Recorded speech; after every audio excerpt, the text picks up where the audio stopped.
On go. Good morning, everybody. Um, yes, this is what? This is a thing. Um I didn't even turn the end stream. I just want to check one thing here. Just see if I did this right. Evidently I did, but I just want to double Yeah. check. Yeah, there Um we are. view your channel, view my channel. Oh, Good morning, sweet tea. I see you okay. on there. Yes, Merry we are. Christmas. Okay. Oh, wow, that's interesting. My chat. Oh, duh. No, I have it on chat. Interesting. Okay, well, okay, I'll just accept it and run with it. Let's just put you over here. There we go. Yes, now I see sweet tea. Yes. Yeah, we got the chatting, and that's fine. We don't need an intro. Um, Yeah. I It's was well, while you're doing that, it's been an interesting morning, guys. Edgar decided to chew the end of this is supposed to be my ring light. So he chewed the end of that off. So now I have no light, so it's just natural light. So looks like I look okay on camera. I'm a little more washed out than normal, but it's all good, and I must yeah. admit, he did an excellent job of stripping the end really nice and clean. Yeah. I do. This cat amazes me. The stuff that I'm just like, what? Wait. So all of my cat. I think I might have told you this, but all of my animals have more than one name, except for Shitty Kitty. That just kind of fits. But so his name is Edgar Knievel, like evil Knievel, because we always get confused and call him Edward Colwell. So the Mhm. Knievel part fits, and he's got the zoomies this morning, and he's running around, jumping all over everything. Mental health matters. Hello. It's yeah. Oh, my chat isn't going here. Hold on. Yeah, Am I? these are paired over from, another channel. Oh, If you okay. on Gotcha. Restream, you may have to hit the little chat button on Restream, to see it, but, yeah, you'll see local chats in, Okay. YouTube. I'm checking Yeah, it out here in YouTube. Oh, there we go. yeah. Truth Wave Meditation. Hello. Hello. Happy Hello. sunrise. Yes, and Merry Christmas to everybody. Yes. Merry Christmas. Yeah, it's kind of a I must admit, this is all good though.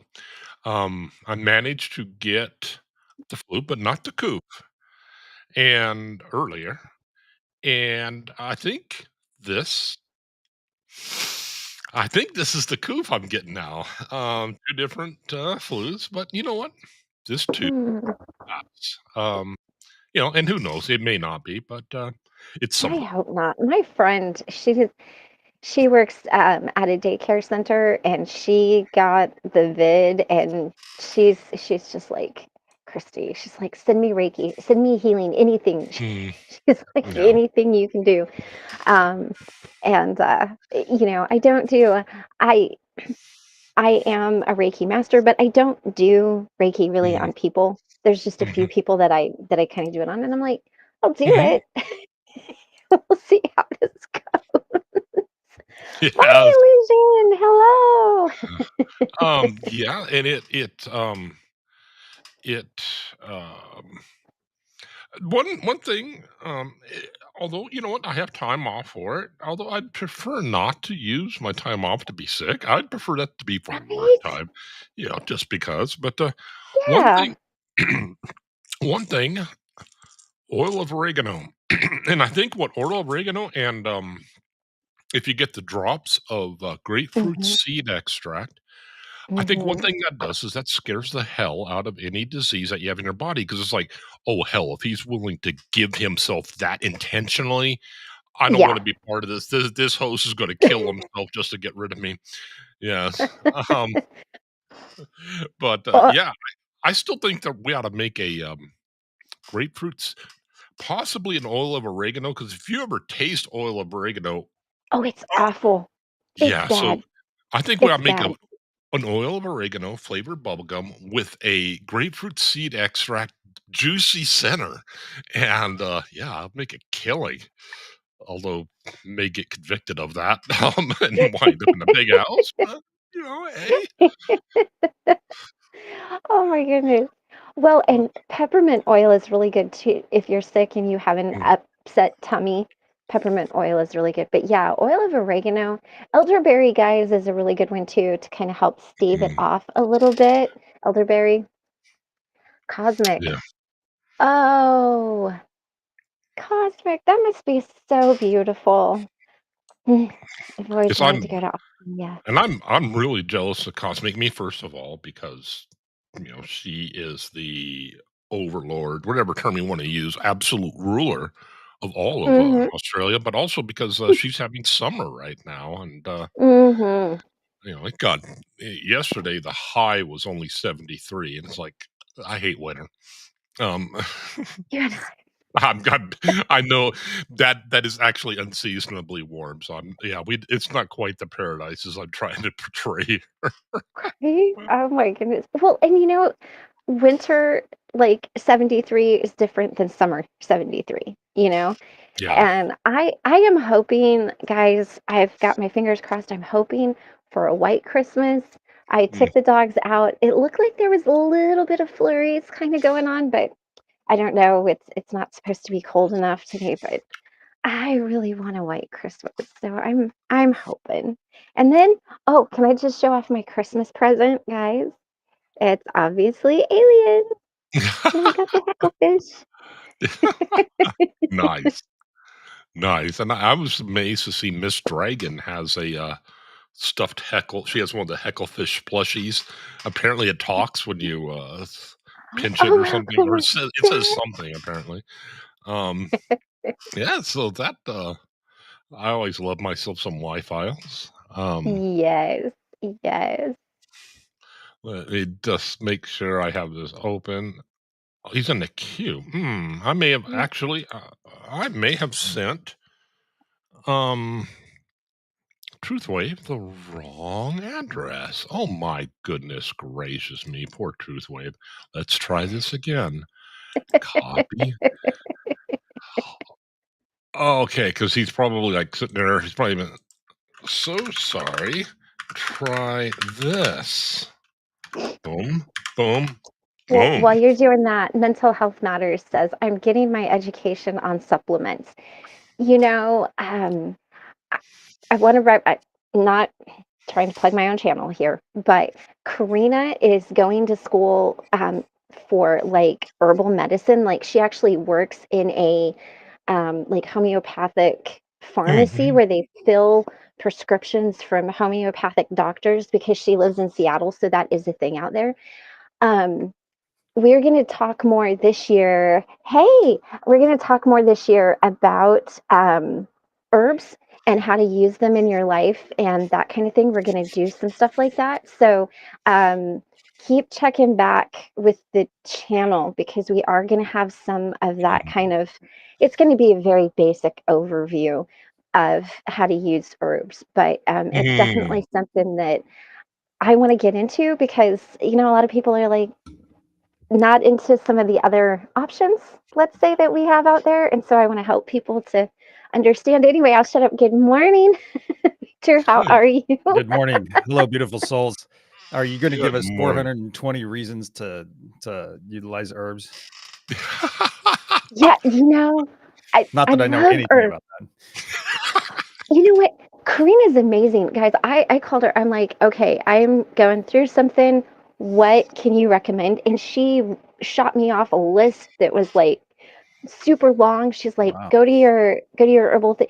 And here's the thing, and I don't know, Victor, exactly where you're at. I lived in Kentucky for 5 years. It is so hard in some places to find things. So she's in Seattle, so she can find everything. And even here in Missouri, some of the stuff that she told me, they're like, we don't have that. And I'm like, gotcha, okay. But yes, yes, I want to kind of talk about that this year and some I more would other love Mm. exciting things. I would love to have that discussion on a serious note. I would love to have that Yeah. discussion because excuse me, so many things. Here we go. Mm, Already down one of the rabbitest of holes. 'Cause, that's Heckle little thing and Mhm. lizard people. And the thing is so many things are hidden from us. So many things have Yeah. been lost in our Mm, matrix or however you want to say that. Yeah. yeah. And there's so many options out there that work. Those are wait, what's the word? Yeah, Um, you're right. Holistic. Natural and holistic yeah. Mhm. things to help us. And like the oregano, dude, Ben, I put myself through that oregano oil. I actually, I'm going to have some as soon as my stream ends in a couple Mm, hours. As soon as that ends, I'm going to go nick myself with some oregano oil just because you brought it up. Because I know I have some in my kitchen and I'll dilute Yeah. it. yeah, because I've noticed. I mean, not that it's distracting at all, but I've noticed in the last couple streams you've had to do the, you getting stuff Yeah. going down there as well. So yeah, it appears to be tis the season. Just real Right. quick, I just want to go ahead and Victor Yeah. Ooh, is from Truth Wave Energy Meditation. Let me go ahead and drop. This is Victor. There we go. Drop the path for him. Oops, that's the wrong path. Okay, let's try this now you're going to again. have 16 people join. Okay, again, Truth Wave. Boom, that's Truth Wave there, the energy meditation. And then we have CONVERSATI conversations with CHRISTIE. I could spell, even with my creative spelling, and I pity the fool that spells a word only one way. It's so limiting. And Thank you, This Steve. of course, we have Yes. conversations with Christy.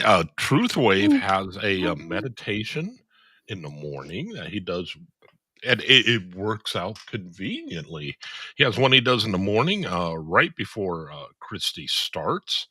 Mhm. Stops screen sharing. It's 8 o'clock my time, which is Mountain. So I think it's 9. Well, that's when the meditation starts, but you usually ramp up for a good 15 minutes on Mhm. Victor, and then of course, um, an hour or 45 minutes after the meditation ends, usually 30 to 45 minutes, Christy starts up. So it's a great way to get. Yeah. Wait, more, do I have that backwards? No, I think I have it right. You have it No, correct. you've got it right. Yeah, Yeah. yeah. Yeah. Um, but yeah, too. And It's very. I've noticed quite a difference. I've been experimenting with quite a few things, and I've noticed that just it helps enforce mindfulness. It helps enforce Mhm. intention because we Mhm. operate in a default mode. Well, most of us do. Some of us have elevated past that, but I won't make fun of them right now. I'm not making fun of anybody, but uh, so a lot of us operate in a default mode, which means if we do not pay attention to that, we will go through the day Mhm. the way we were, what we've been doing for the past gazillion years that we've been on this planet. Right. I for one was there when Moses was coming down off the mount, and they had the tablets and all that, and yeah, I was like, dude, what took you so long? Um, no, but Ben. when Terrible. Dirt came along, it asked me, dude, how long have you been here? Um, For billions Were and you there billions when of Keith years. Richards was born?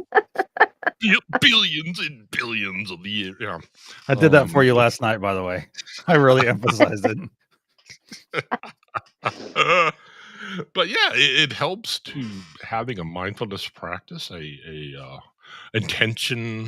That's Mhm. part of what Victor does is you Yeah. you have a guided meditation to kind of help just welcome the day and clear everything, and then you can have an intention that you set, and that really does help to overrule the default mode that I find I operate in. Monkey mode, Um, or what's it called? Monkey brain. I'm not making yes, fun Yeah. of you. I'm just saying it. yes. Yes, Yeah. Yeah. otherwise we operate in our lizard brain, our cat brain. That's what the terms they use for the lower brain stem, which works only in emotions. And you go slightly higher, you have a cat brain or mammalian brain, and then you have this covering, neocortex, which means new covering. Ooh, Um, interesting. that's where all of our thought centers are, our reason, rationale centers, and things like that. But Yes, so I don't mean to bogart that. No, So Oh no, no, that's no, you that's said we could talk awesome. about anything. So I don't. You're about to rip the scab. Wait. Well, you're about to open up that bucket because you yesterday I did bring up Christy. I don't think you were there last. No, you weren't. You didn't attend last night, but we did. No, uh-uh. I think we definitively came to Die Hard being potentially a Christmas music, Christmas movie. so I have so so much once hope for you, Victor, to be on my side. once again, in a completely non-biased, completely neutral way, we see you can be on the correct side of history and say, yes, it is a Christmas, or you can be completely and utterly wrong and non-biased, of course. And you Non-biased know is what? the network news. And stand firm in your incorrectness. Don't be swayed, people. Speaking of which, drew a few cards this morning, and let's see if we Yes, can let's pull see. this What do you up.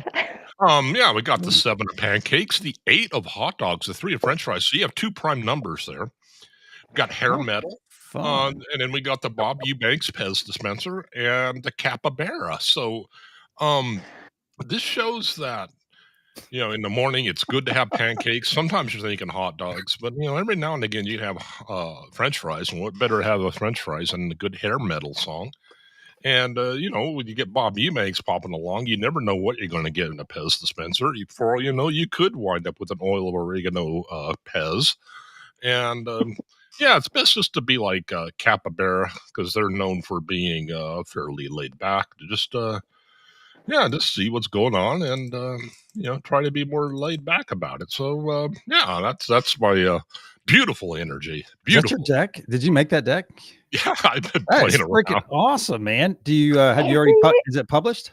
No, no, Oh, I'm still dude, come building it. on. Yeah. Thank Okay, you. hold Thank on. you. See, Ben, you need to Okay. do you need to use it. I'm gonna totally be on you like a stink to make this. That is so fun. Oh my god. I would I love to have have been that. I'll even I help told you. him, right. I told him, I'm like, look, send me the link. I'll print them out myself. I'll cut them up. I'll laminate them. I'll use them. These are amazing. He's got a Karina card that showed up, and I was like, oh, that's gorgeous. Uh, Do you have the whole so deck yeah. made? Hmm? Do you have the No. entire Okay. Yeah. I would love to collaborate on that because I've Mm. got you totally need to have a Buckaroo Banzai card. Do you know Buckaroo Banzai? Oh yeah. Yeah, that would be awesome. And he could be like a king or Merry Christmas. Good morning. Merry Christmas. Yeah. Sorry, So, And, I'm just saying for Ben, because when Ben and I first started talking, he was like, tarot, I don't know anything about it, whatever. To now he's doing tarot readings in the morning. That's awesome. And he's making a tarot deck. I'm like, look at you growing and ascending. How awesome is that? That is awesome. and of course we. And- Oh, go ahead. Oh, we have Teresa, who also has her Moons to Wisdom as her channel. Let's see. Yes, here, it will right. be. It will be called. It is that. It's just not set up yet, but it will be. Oh, okay. Okay, it's not set up yet. Okay. It's still under my name, Wounds to Wisdom. Well, Edgar. I'll be talking to Plant Freak soon, so it should be up and running in a matter of days. Good Cool. deal.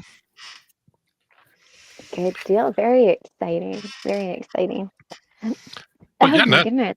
And that's one thing I've noticed with energy is sometimes it's good to be joyful. It's good to be. I love to have the ecstatic joyfulness where you can go into your cat brain with that even you're so happy. But you know what? We aren't robots.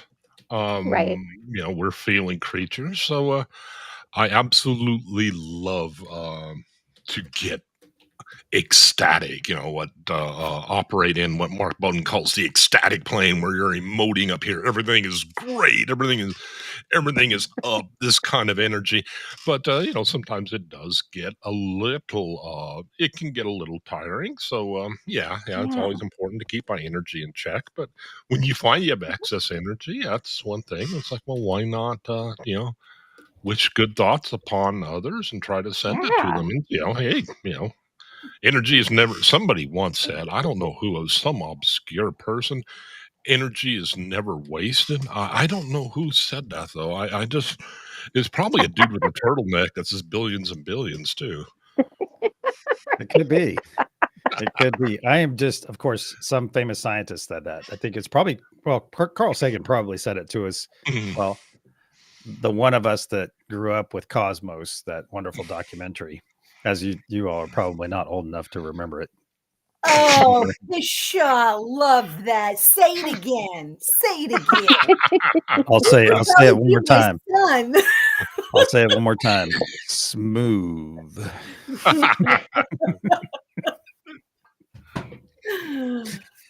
Oh, Yeah, it's that the, just made my day. Gosh.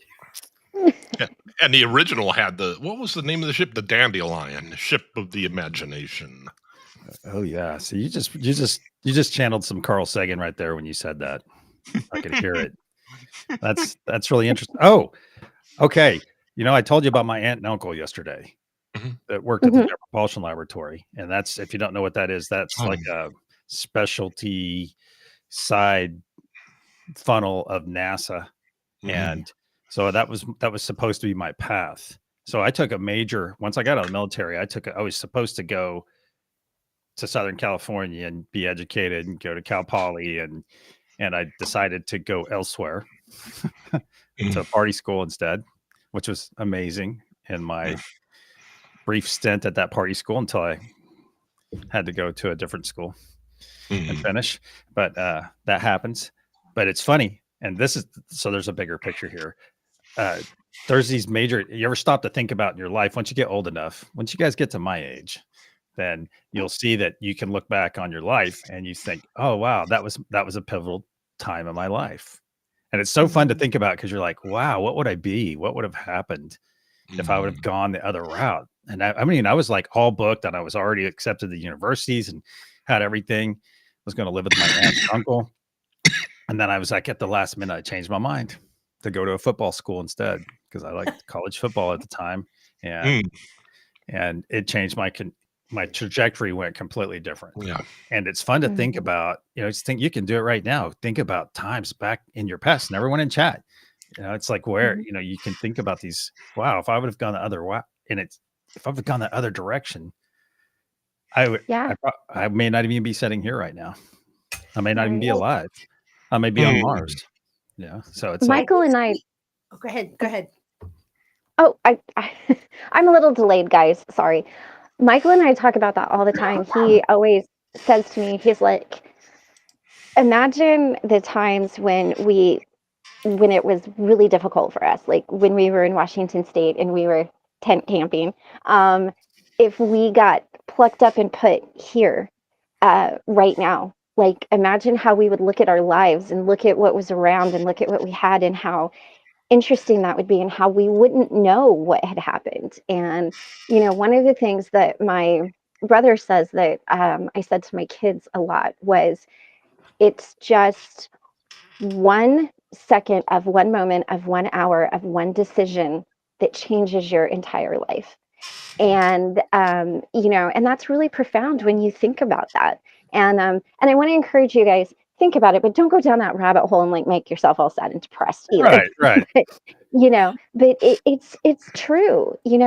Just one little thing. And I want to encourage you guys too, because the story of how we ended up with this RV is actually really kind of a tragic one, right? And so even in those moments where things are tough and difficult and there is some tragedy there, get through that, but then there's usually something positive that follows that. So I want to encourage you, if you guys are in a time right now where it's tricky, maybe Christmas is tricky for you, right? Look at that and try to sit in gratitude and mindfulness to see, what positive thing might come out of it. So right. That see, the thing is too, is think about this. Think about all of our, okay, here we go, Hecklefish. Think about the your deemed positive and deemed negative experiences. See, I'm in the house where I believe that we incarnate to come and have experiences, and all of the spiritual journey that all of us are on. is part of that incarnation. And Mhm. because as light beings, see, I think that we're these omniscient energy beings that hang out, Mhm. and we create these scenarios for ourselves to come have meaning Mhm. in our existence. Okay. So half Mhm. of us are creating it, and half of us, for example, are experiencing it. So we jam all Mhm. these things in this experience because as light beings, we can't do this, we can't taste, we can't make love, we can't go surfing, we can't do all these things. And we take on these Mhm. incarnations and we pack a lot into it. And think about it, all of our deemed positive experiences are just as important as all of our deemed negative, because as these Yeah. light beings, we don't differentiate. You see, we're here for the Yeah. experiences. So that's my belief, Yeah. my personal belief. And think about somebody gets a new car, and the Mhm. next thing they get in a bad wreck, they survive, they get in a bad wreck.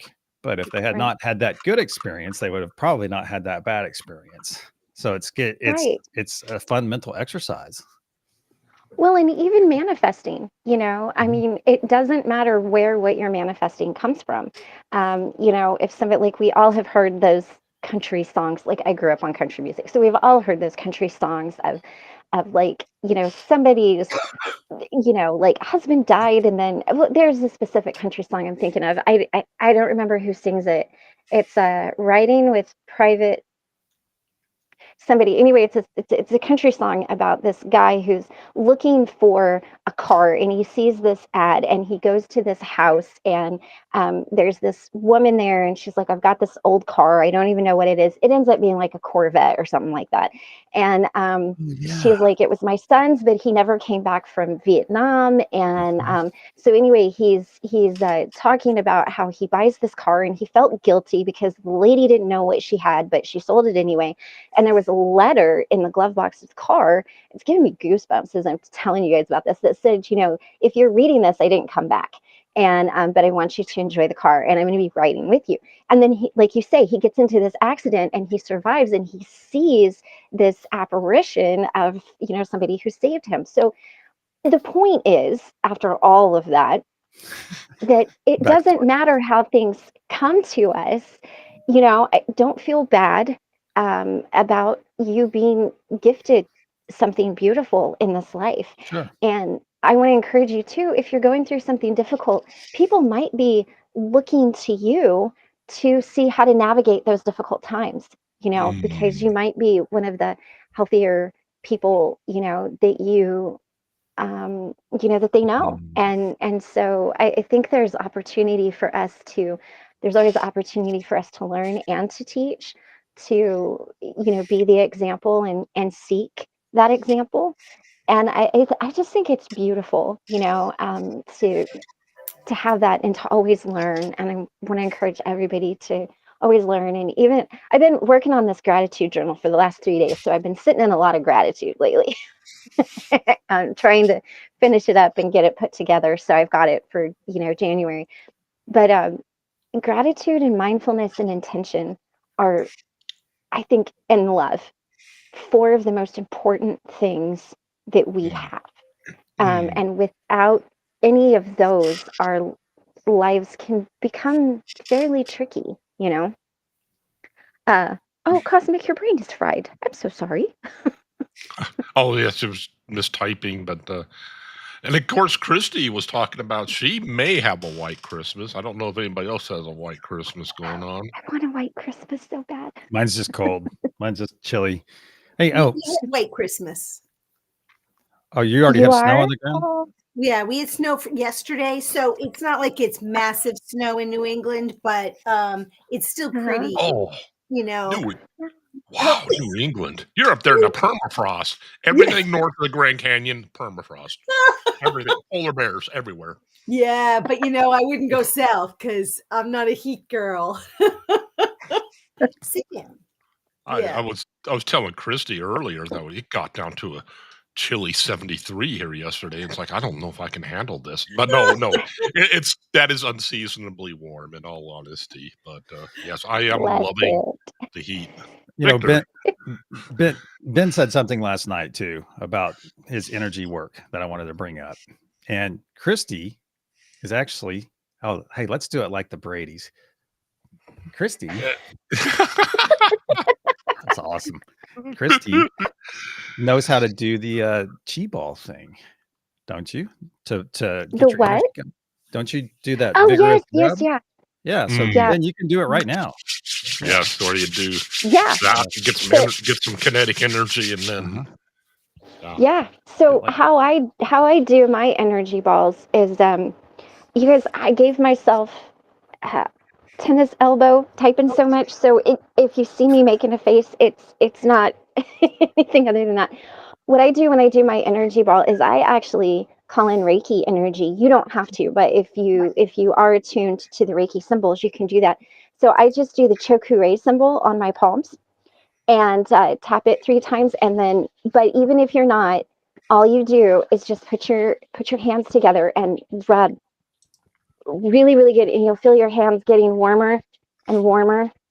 And I always make sure, the palms like this.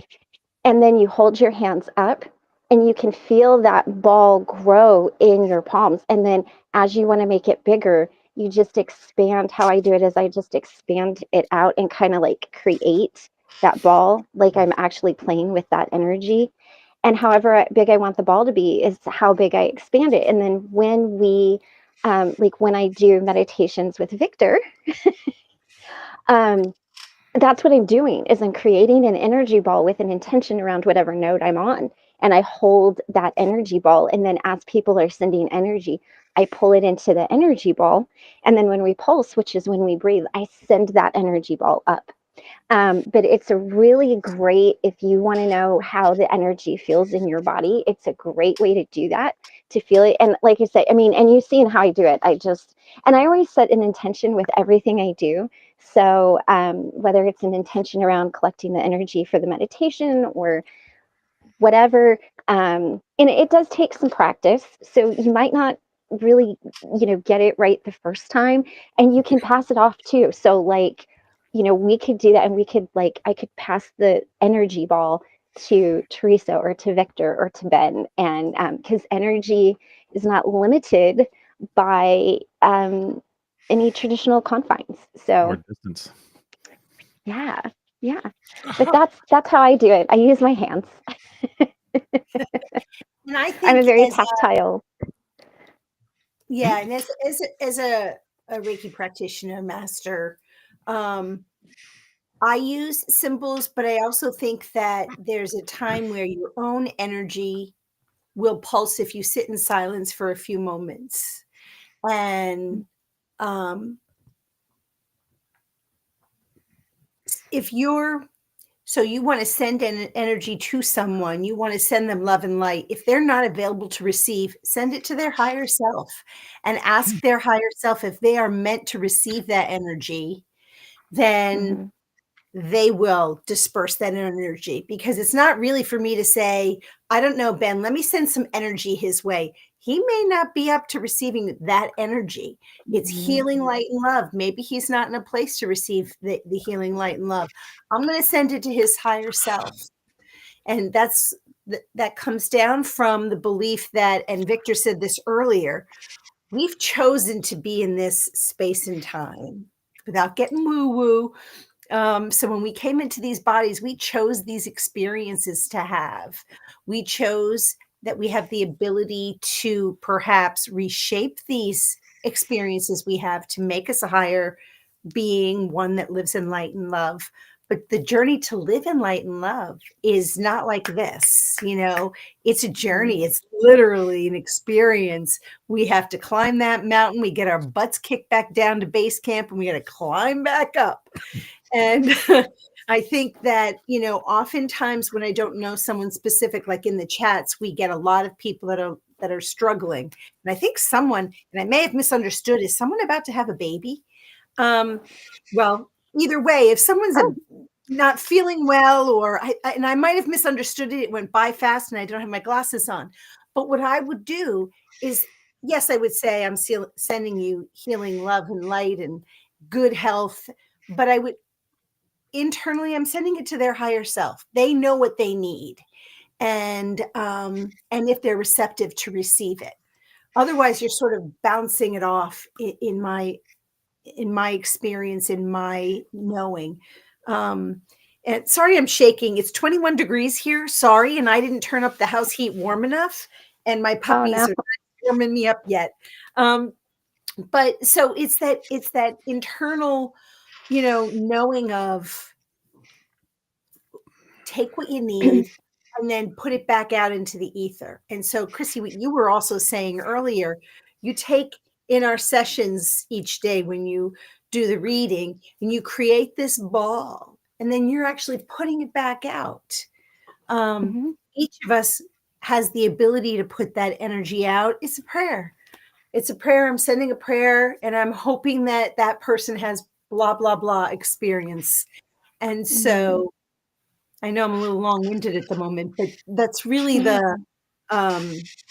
the intention is that I want to send you and everyone in the chat love, light, healing, Mhm. compassion, joy, gratitude.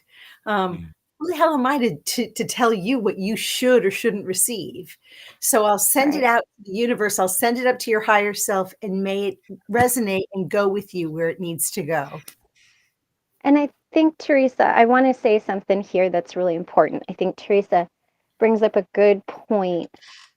You don't get to get into other people's energy without permission.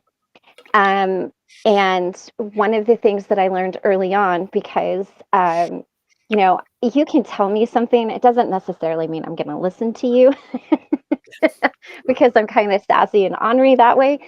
Um, it can make you very sick to work in someone's energy without their permission. And it is energetic voyeurism to do that.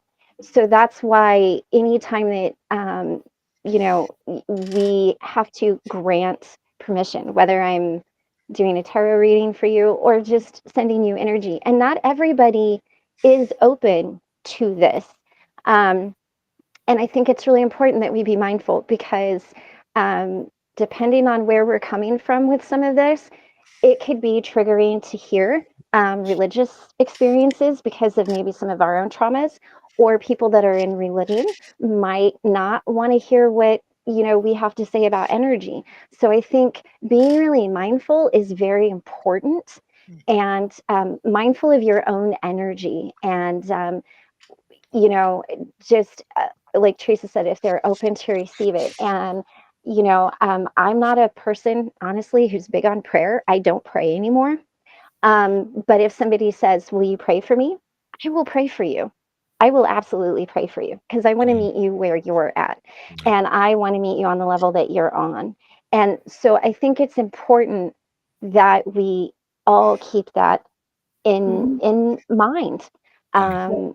um because it's this is getting into people's beliefs, and people get very passionate about Yeah. their beliefs, As they you should be. know Yeah. Yeah. and yeah, exactly. And I think it's important too to remember though that there could be a lot of trauma associated with those. That's And right. so, anytime that you're talking about it, I think it's really important to be mindful and respectful and yet open. And those are all hard this can Yeah. be hard things to be. And Ben and I were kind of talking about this yesterday. Christmas could be a little triggering for some people, not just from the family aspect. Maybe you're not with your family, maybe there's something, but maybe you're just out of that particular belief system and you're trying to sort that out for yourself and you don't know what it looks like right now. So I just want to encourage everybody that's here that I hope that you have the most beautiful day that you can have in the most beautiful way that you can have it. And it just is. I'll be honest. Christmas was very hard for me for a few years when I was untangling everything that I had to believe, or that I had believed. So I'm just always really aware of that. So if that's where you're at, it's okay. Enjoy the day for the beauty that it is. Um, you know, and worry about the other stuff tomorrow. I do want to say, I hope everybody in the chat, everybody who's seeing this thing, if you'd please send Aria thoughts and prayers, positive energy, whatever, to help Heck her yeah. along with the yes, because yeah, apparently, if I understanding the chat correctly, yeah, it looks Twins. like Yeah, it looks like she's having some twins here. So, yeah, Oh, I how do. beautiful is Yes, it's got to be a that? So beautiful. quite a thing to look forward to. And with many of these beliefs too, I find that there's multiple levels to them. You don't Mhm. necessarily have to subscribe to Right. everything to get some benefit. Like, I'm trying to pick Yeah. something. That one dude, the one dude that you were talking about that you subscribe to, that I sent you a video of him. Um, where he's talking about uh, kind of like the law of attraction or whatever you want to call Jake it. Ducey? Yes, Jake Ducey. Like part of what he was Yeah, talking about, it's a very interesting thing, and there's multiple levels to it. You can have the yeah. okay, this is my energy, or you could have the part where just okay, you have this lizard brain, and Mhm. what we do oftentimes is we will allow that to subvert ourselves because I'm not worthy. I'm not every time I get Uh-huh. close to this, every time I do this, every time I get close to obtaining this, I subvert it. Well, Yeah. on the neuroscience level, what you're doing, what one of the things that he's doing is you're envisioning whatever you're going for, Mhm. a YouTube channel that's growing. So what you do is you envision in your head this YouTube channel growing, this car, whatever. Um, and you're saying to yourself, yes, I'm worthy of this, or yes, I'm going to obtain this. What you're doing is you're implanting that image back in that lizard brain, which does not Yeah. speak English. It only speaks Mhm. emojis, but you're planting this image which it understands. Okay. And then you're feeding that with the emotion of gratitude, expectation. So you're kind of actually reprogramming that part of your brain to not see, Mhm. oh yes, I want this, but I'll never get it, type of thing. I want to, and we do that not necessarily with material things only, but we'll do that to ourselves all the time. If Yeah. Yeah. some of us will, some of us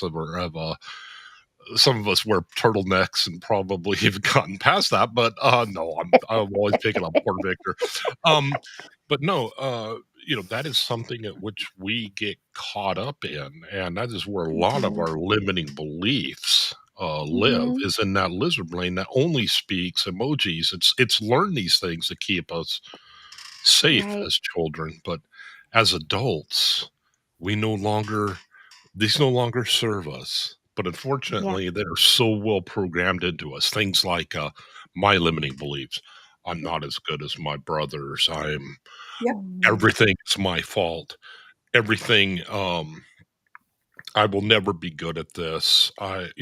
All these limiting beliefs that will always pop up. There's so many ways to tackle them. And I still find and I was just amazed. One of the things that I learned in Confidence Reboot with Chase Hughes was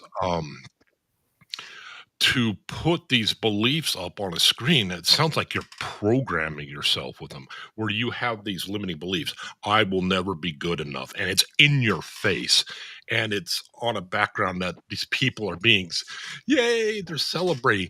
But what you're doing is, and you see that, and sometimes I have them on a rotating desktop. What happens is you see that and you say, that is stupid. Your brain's saying that limiting belief right there, the way it's being Mhm. celebrated is stupid. And what that's doing is that's telling your lizard brain this belief, Mhm. which can be broken down into emotion. I will never be good enough. That's a self-defeating, depressing, Mhm. negative Mhm. monster. You can, if you look at that belief long enough, awareness, hey, I have this limiting belief and it's dumb. Yeah. It will reprogram that center of our brain. And limiting beliefs are like onions. We think oh, I only have a few. Oh no, oh no. You peel those away, and there's boom, there's more. Like Yeah. oh, Billions and joy. billions of layers. Yes. Yeah, Yeah. and these are things that we picked up through our childhood, and yeah, they're mainly designed, like I said, to keep us safe.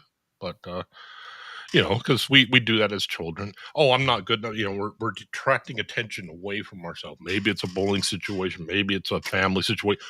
Who knows? That's just things that we do as kids, and unfortunately, we carry those with us, and they no Mhm. longer serve us. But I want to interject something about Aria's kids, her twins. I was up very late, past way far later than I was supposed to. I was up with one of my mentors. And I say one of my mentors because all of you are my mentors.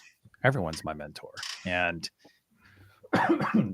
despite, Ben said something last night. He goes, I hope to have my energy, be able to do energy like you do one of these days. And the thing is,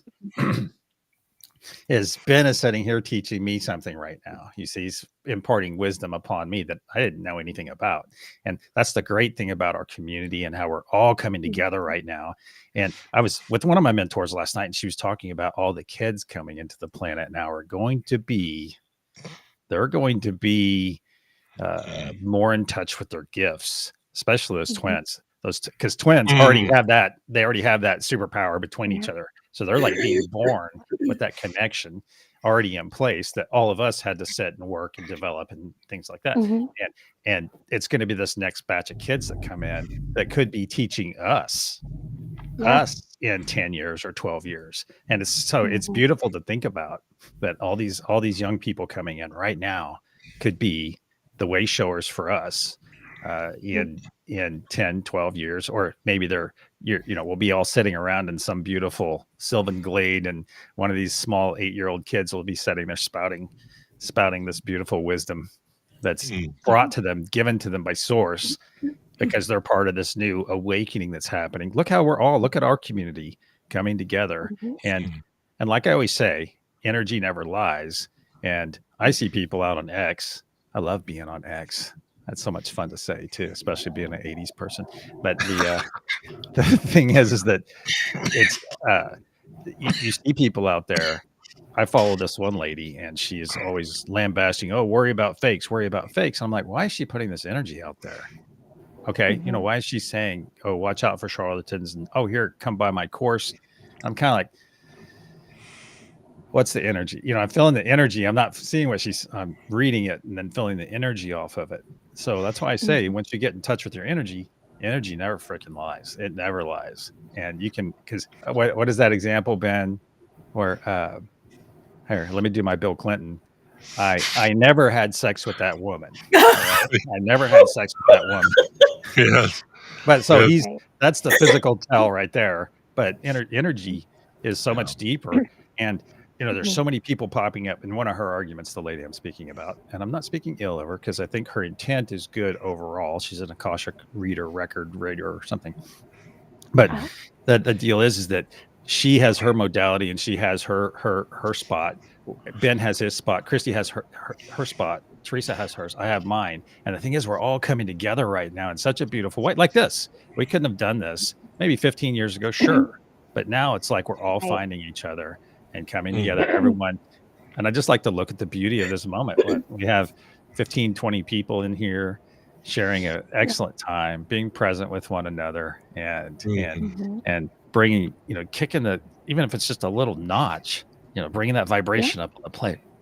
Excuse me, bringing the vibration up just that much more makes a difference every time. Love it. Yeah. So thank you for inviting me. Yeah, and I'd like to jump into Victor. The youth will also have the awareness from their parents, because look, if you come from my parents, they all think, well, so my mom's no longer with me, but my dad thinks I'm nuts. He's like, oh, I'm an aberration to my family. They don't get where I'm coming from. They haven't gotten it for a long time. And so this generation, even 2 or 3 times removed, because now my niece, she's in her 30s, so they're a little bit more enlightened. These 20-somethings are enlightened as they have kids. They're not going to say, oh, no, you can't believe in that. You're going to hell. Everybody in my family is like, you're on that bus. You're going straight down, girl. And I'm like, great, I'll just pick everybody up with me. It's like, that's your belief. And Mhm. so what Victor said is, as parents are more enlightened, as I don't have children, but I'm at the age where I would be a grandmother. It would be, okay, great. Let's, you know, let's encourage people to see beyond, because thinking Mhm. higher doesn't mean you don't believe in Jesus or God or whatever your specific religion or religious track is. They're not separate. Mhm. They don't have to be. We make them that way, right? So I still pray every day. I still pray sometimes multiple times a day. It's just that my prayer, I know, is open, it's vast, it's going out there into the universe. And it's also the intention of your prayer, or your intention, or your manifestation, or your, you know what I mean? So Mhm. I just wanted to piggyback onto that with Victor, because as we become light beings and we accept that we are light beings and light workers and Mhm. empaths, and not everybody's an empath, but I would beg to differ that if you see someone suffering, you're going to have a reaction. Most of us, that's an empath. You're relating to someone else's situation. You see a car crash, you see war, you see whatever it is, floods. My God, this country went through so many floods this year, and Mhm. tornadoes and hurricanes, and By design. yeah, exactly. But for those of us that are witness to that, if your reaction is one of compassion, you're probably already an empath. You just haven't tapped quite into that, and you don't have to. But that's what an empath is. It's someone who feels for another human being. Some of us OD'd on it and didn't know how to rein in being an empath and hurt ourselves. And so once you know what to do with that energy and those feelings, then you can direct it a little bit more. You're going down the highway and you see the exit, you got to get off because it's just too much coming at you. So that's my feel. Just so everybody knows, some of the Oh, comments that we're having this thing, it will show paired comments, but if you're in the local chat to Ben Bacon Bits, the channel name, and it's only the channel name because I haven't decided upon a better name yet. I love indecision, but if you're seeing just a few comments, there are other people were paired with Mental Health Matters and the Village. So, yeah, there's multiple people commenting on different channels. So if you're local to one channel and you're not seeing other comments, yeah, that's why.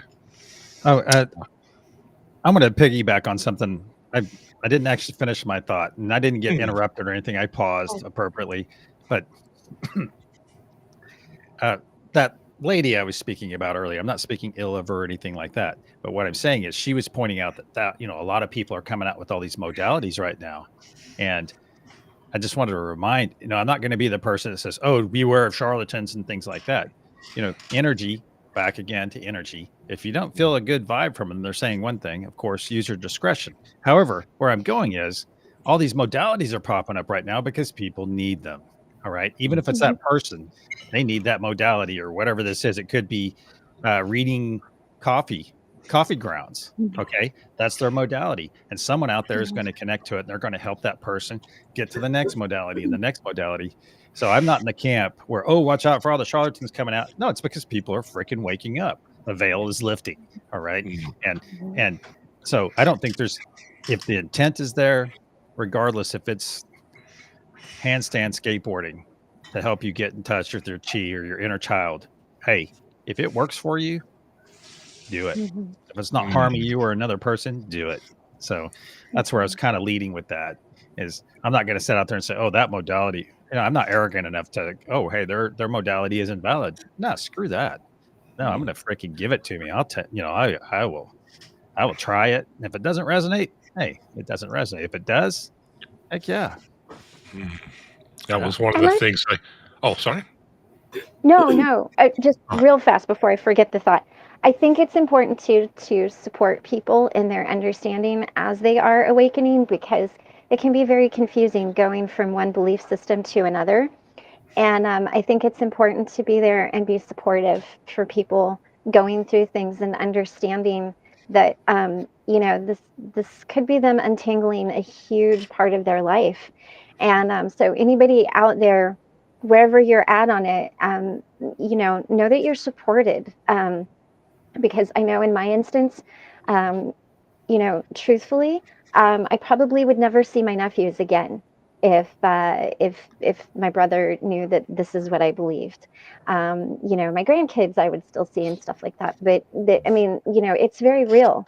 And so just know that you are supported if you're going through something like that. I just want everybody to know that you're supported because it can be very difficult.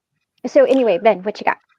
well, yeah, that was one of the things that popped up for me earlier. I thought I had all it's kinda like it's funny how we seem to go through these cycles where we become teenagers again, and, "No, I know Yeah. all the answers. I got everything mapped out." But then, of all things, having Talk about some lizard brain. yes, um, I was faced with some things I was just doing for a fun experiment, I'm thinking of, what was that model? Project Gateway.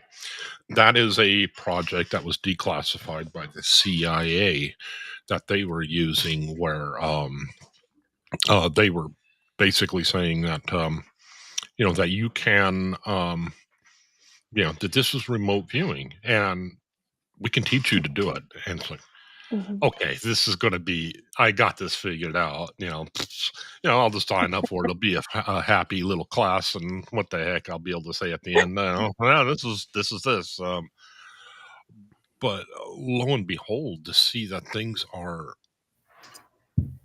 a lot more complex than what you thought, that maybe Mm. you didn't have things quite figured out as well as you did. So having, leaving that room open has been Mhm. part of what I've been trying to figure out lately. I Mhm. found it amazing talking to Scott. He's a Native American Ojibwe. I'm probably mispronouncing that horribly. He's probably cringing wherever he's at. But he found that he was Ojibwe, and he grew up very straight line Christian, but he was looking at the system of beliefs, the way that they treat things, and it was just Mhm. fascinating that now he just talks about creator. Um, Yeah. and he's trying to figure out for himself, how does this all mesh together? What does this mean for my belief system? Mhm. Um, it was fascinating to hear him. It was actually quite beautiful too, because he was talking about their creation story, and it was just Yeah. fascinating to hear him talk Mm. about uh, the spirit of it. Because he's talking that there was a flood, and I'm getting this horribly wrong. There were a bunch of animals that got together. Something, I don't remember what it was. A piece of land sunk to in the middle of this giant water, this flood. Something sank, and I think they had to retrieve it. I think it was a piece of earth that they needed to um, bring up to repopulate, land. And I think it was a muskrat or some small animal, and they all these animals sat around and decided, who should go down and get this piece of land from deep in the lake.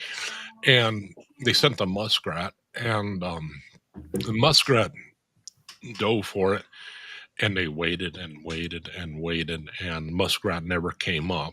So somebody else went down and grabbed the muskrat, which was now dead, but it had a piece of this ground in its hand, and the animals brought this muskrat up, and they all grieved for the muskrat, and Mhm. the spirit of the muskrat said, "See, you thought I was small and insignificant, but I was able to give this of myself, and to accomplish what I set out to do. It was I mean, and reading it does not, a couple of us read the story and it just didn't, it was so much more, it was just, there was so much more to it, hearing the spoken Yeah. word, because that was the way Yeah. Nice. the Native Americans handled it. And it was just such an interesting energy, the way he talked about it. And it's like, wow. But with me, I think the thing I found surprising about it was he's exploring that part of his heritage now. And he's faced, in a different way, the same thing that I've had to. It's like, okay, I believe this, but now I'm faced with the fact that Gateway, of all things, a CIA program, Those guys. it's led to this in my life, and it's like, what do I do with that now? And so now it's like, oh hell! And then you're seeing things like, you know what? There actually is something to. It was amazing hearing Karina and you go through. Excuse me. Go through astrology and tarot and things like that, and it's like, wow! So things aren't as basic as I thought. Yeah. And I think that's one of the terms that Victor uses. I don't know. He doesn't use creator. I think he uses architect or mass. I don't remember the term that Victor uses, but one of the things that they use in Gateway was the architect, being the god who creates. And of course, Ojibwe, they talk about creator. It's just fascinating to start digging into these. And, if they work for you, fine. If they don't, fine. But it's interesting. Like I say, even if you're going to find that you disagree, find out what people believe, just because, they're your friends, and if nothing else, you find you disagree with it, fine. But you know more about their inner workings and things like that. And, that's what we do with friends. We try to find out, what makes them tick. And, but yeah, it's astonishing to me. And you don't necessarily have to accept everything that particular group teaches. You can find what works for you. And it's like, wow, or, use things from it where you're at,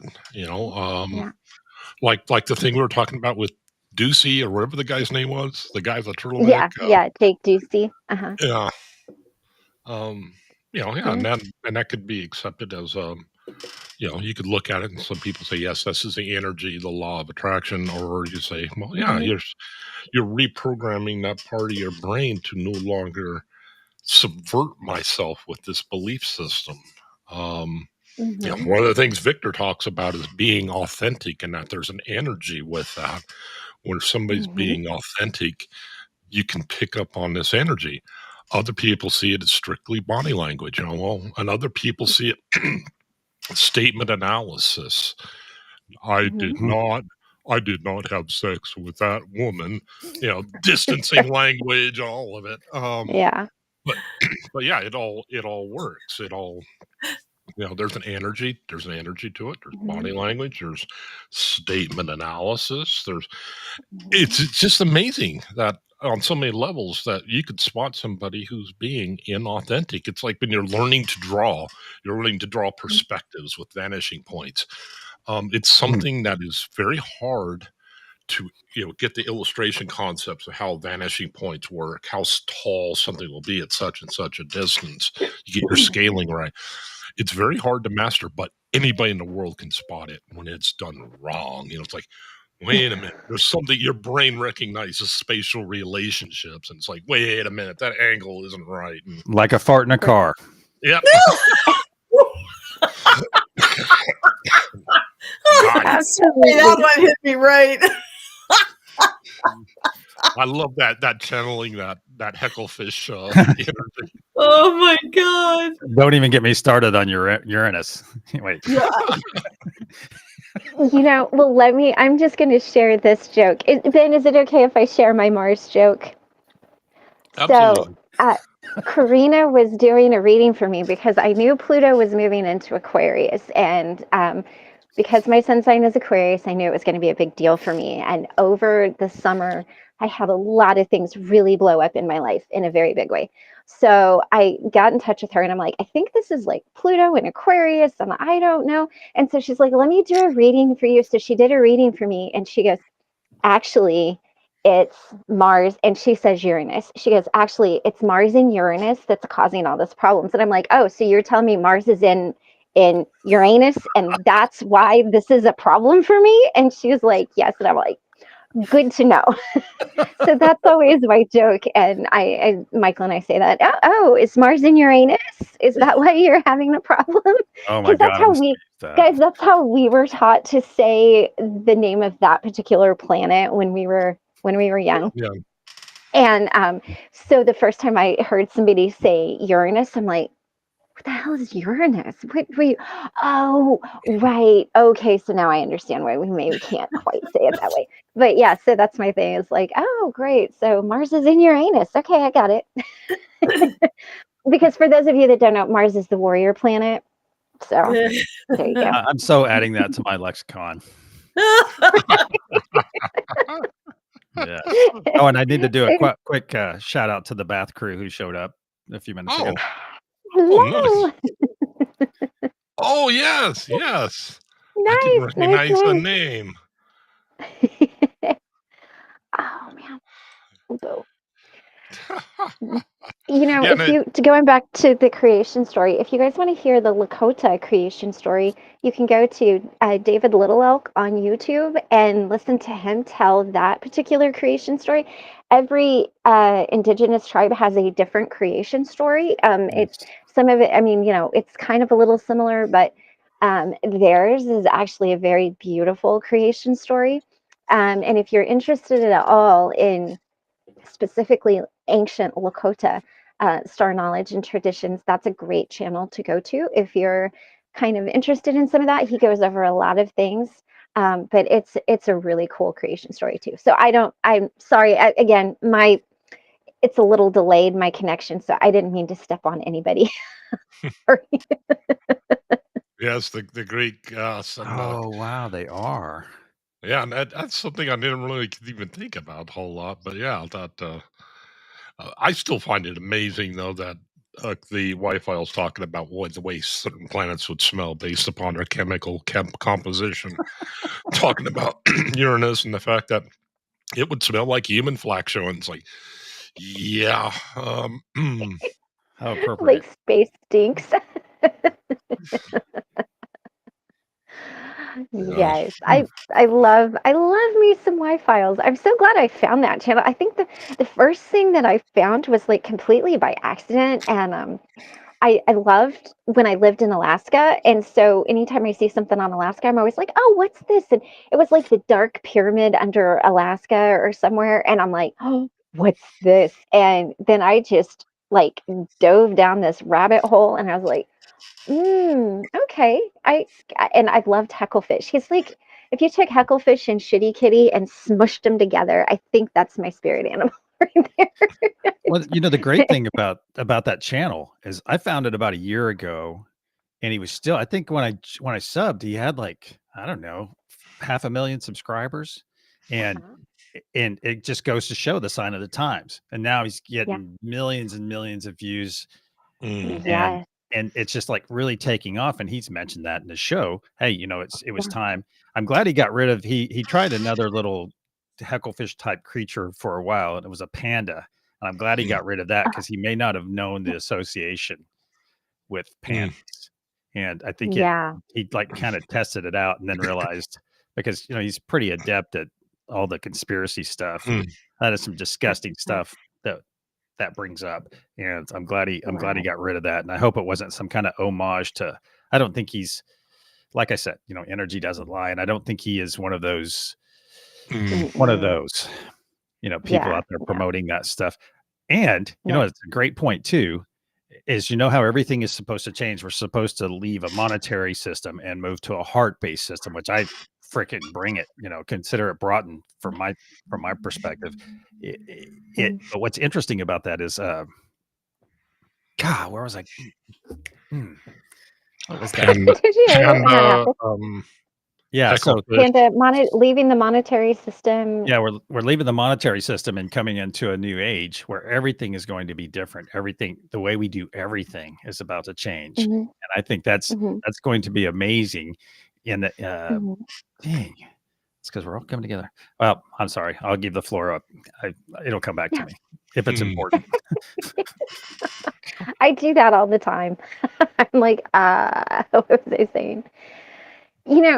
It is, and the whole conspiracy theory thing. You at first it seems really, really crazy, and then you start kind of looking at it, kind of like what Ben was saying about spirituality. You start looking at it, and you're like, but is it? Is it Mhm. really that crazy? And Ben's he was talking about how what made him start kind of to think was Project Gateway, right? And remote viewing. For me, it was a dead rock star. So, it doesn't really matter what it looks like for you, that makes you question life. When you start looking at it, you're like, huh, how does that happen? How does that work? Like what was that? And it was Kurt Cobain and it was Aberdeen. Um, but you really, it's like when it hits you out of nowhere, and you're just like, what was? Wait a minute, what happened? Why am I questioning everything now? Where did this come from?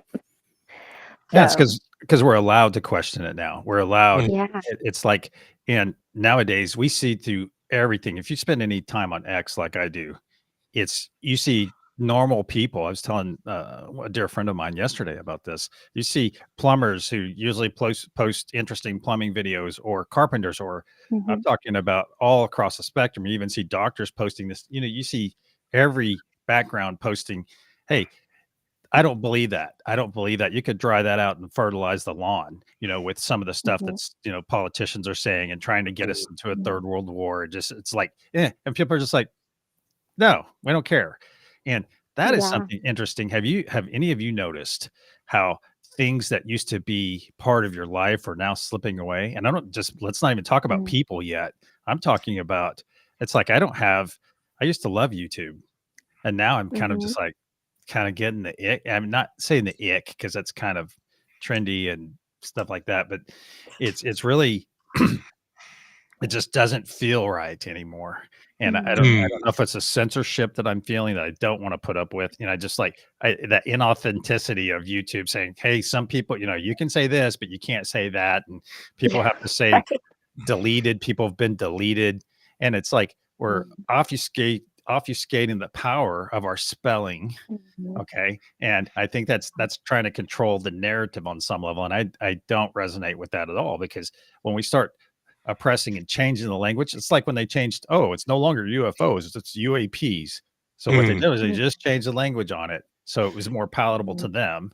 And I was like, Mm-hmm. come on, we know what they are. We know, we know something is going on, and we don't have any answers about what's happening over New Jersey.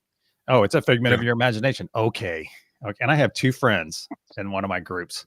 I talk to them multiple times a day sometimes, and they both live in New Jersey and have seen these things fly over their house. And Oh wow. so if we could do you guys want to talk about this for a moment? I'm going to throw something out here. I think it's a mixture of orbs from them. Okay, this is where I am right now. I think it's a mixture of orbs, and then the government, our government, or whoever's running our country right now, the CIA or the whoever.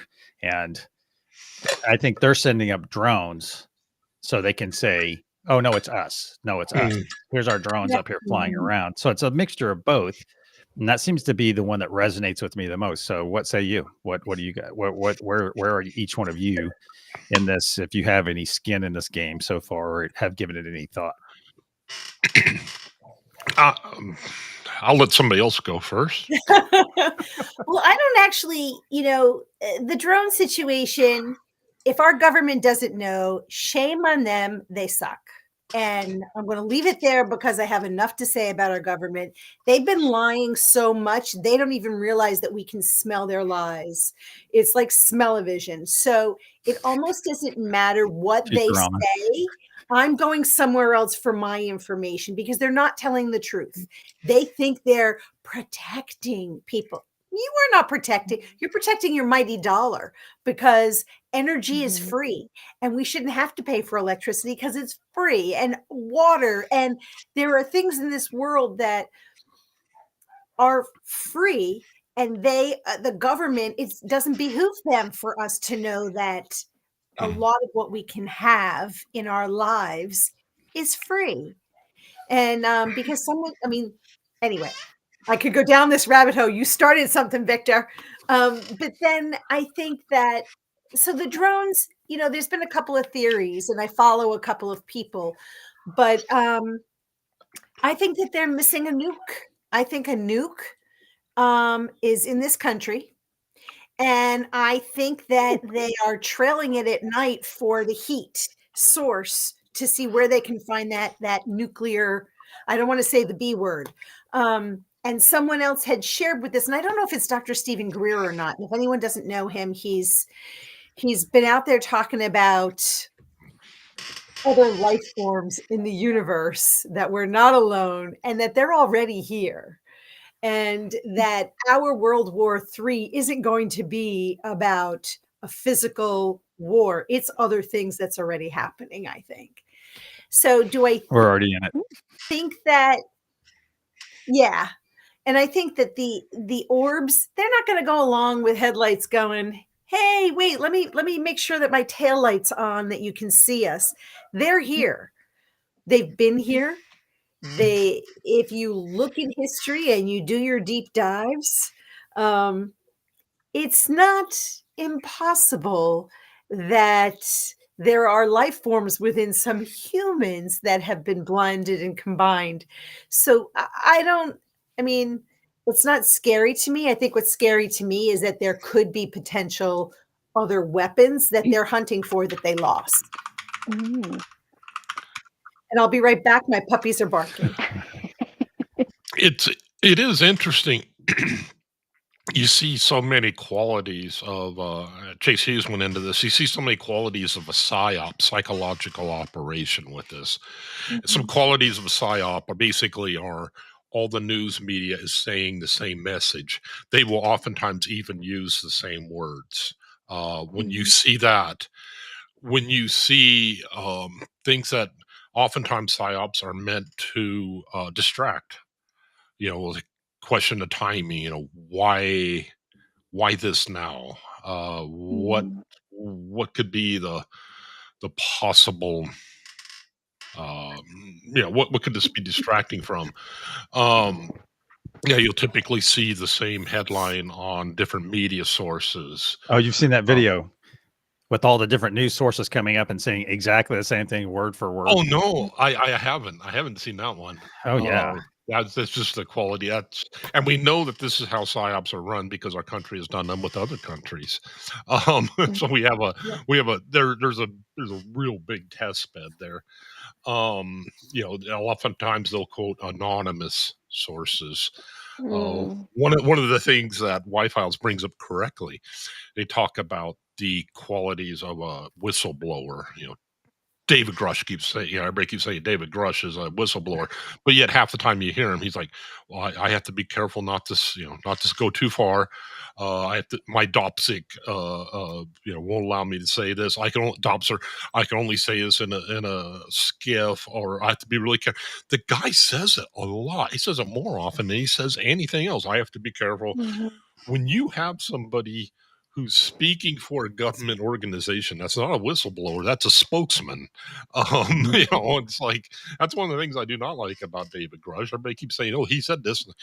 Pay attention to what he actually Mhm. said. He didn't actually say that. Mhm. They asked him, "Are you aware of people being targeted over?" And he answered, "Over the years, well, did you say yes or no? You know, like, over the years, and then you go on some other story, and it's like people are saying, "Oh, Mhm, he meant this." Like, no, he never actually answered the question. You know, he just repeated the mhm. question a lot of times. Most times, he goes off on another trail and just kind of pulls a Bob Lazar, where he'll bring some other interesting thing up. It's like, wait a minute, no, no, no, that's fine, but we're talking about this. You know, um, Mhm, yeah, yeah, a lot of times what will happen is, in a psychological operation, you're told something, and you can see this used in news shows, or I'm sorry, late night shows all the time, where they'll say something like, they'll say a bunch of embedded insults against a particular person, a party, whatever. You know, this guy lies, since this guy lies all the time, blah, blah, blah, blah. And then they'll cut to the audience and they'll crack a joke. Now, what they're doing is they're working the fate model against you: focus, authority, tribe, and emotion. Wow. Emotion, what they'll do is they'll use emotion, they'll make a statement. And if you barrage statements at somebody, your brain has two modes where it's like, no, let's take that whole thing we were talking about yesterday with say law. You know, take it, think about it for a while. Is this true? But if you start hammering, boom, you know, quote, fact after fact, you know, boom, boom, boom, stack all these things up, and then key emotion after it. That is a way to get around your brain rationalizing things, and then to key in the emotion to it, like ha ha ha ha, yeah. And you've now accepted part of that, and you know, they know this, you know, and they have AI pushing this stuff out on, and I like using AI, but the thing is, it's being used in a multitude of fashions. It's being used to mhm, influence you, and you know, you think that, oh yeah, you know, you're going up against $1 billion supercomputer. So yeah, they are trying to influence you. And oh no, that's a conspiracy theory. If they weren't attempting to influence us, why do they spend so much on election campaigning? Why why is advertising such a thing? They're absolutely trying to influence you. That's what advertising is. They're trying to influence you. You will not be happy. You know, this is, you know, you are not good enough. But if you get this, you will be good enough and you'll be happy. You know, that's classic influence, you Think know. think think about what's about to happen to us again. All right. And it's happened to every one of us in this room in chat, the Super Bowl. Okay, so it's a ground acquisition game, which happens to be our country's favorite sport is a ground acquisition game, football. All right. And then on top of it, they have us all conditioned to come and watch freaking commercials. It's Mm, insane. Oh, I can't wait to see what the commercials are on the Super Bowl. Like you're eagerly inviting it's like hey, what's my programming going to be for the next mhm. 2 weeks or whatever, because I'm going to get mm, see all these wonderful ads. Like, dude, it's like Yeah. you see what you're saying? You're giving mhm. of yourself your energy for free so you can set. Oh wait, hold on, let me back up. That's where I was going earlier. We are so conditioned nowadays. It's like you excuse me, buy cell phone service. Oh, well, I noticed on one of my bills within the last 6 months, oh, there's a little charge. Well, this is what the local governments charge us to have cell phone service in your neighborhood. And I'm like, why am I eating that? They've gotten Mhm. us and Mhm, Right. programmed us and programmed us. So, hey, yeah, I'm going to go mhm, buy that service. And now we no longer, it's you can't go buy a movie anymore. You can stream it as long as you keep this monthly service going on. You see, and then mhm, you stop and you check all the monthly services that you're part of. And some people they'll like, oh my God, I'm spending $180 for a Hulu, Netflix, blah, blah, blah, blah, blah, blah, blah, blah, blah. mhm, And oh, that's where I was going earlier. There was a movie out on X called The Heist, completely made with AI. And all it was they put a script into AI and it produced this entire movie. No actors, no cameramen, no film people, no this. You get rid of the actors and that nonsense. You get rid of the casting couch stuff and all the stuff that goes down that pipeline. But I find it so interesting that all four of us, we could get together, write some kind of script, feed it into AI, and it produces a beautiful movie for us. And Oh think yeah. about all the things in this new age, this heart-based age we're going to. Think about how that might be the new currency. The new currency going forward is what we're giving in the higher light. What light do you give? Think about that if yeah. that's the new currency. And it's like, and it maybe light might not be the right word for it, but what about positive intention? What if we start showing, what if our value is based on what we bring to one another instead of just stupid money, stupid money, stupid money? I was corporate for a long time. Bless you. Mhm. I was corporate for a long time, so I understand what it's like to be, I've been to the North Slope of Alaska due to my job. Mhm. And speaking of Alaska, and the thing is that I got to a point where I was like, oh yeah, the money's great, enjoying the heck out of that. Mhm. But I didn't have there was no substance to my work other than making more Yeah. money, being more efficient, getting the oil out of the ground more efficiently, making sure my part was done. And it's just that Right. awakening, it's happening everywhere right now. People are waking up, and I'm glad that there's people like you out there to welcome him in. So thank you for that. I think, well, Michael has been to the slope several times, and Mm. I'm so jealous because he got to see the Northern Lights, and I haven't. Mm. He also got to But freeze while he was up there. yeah.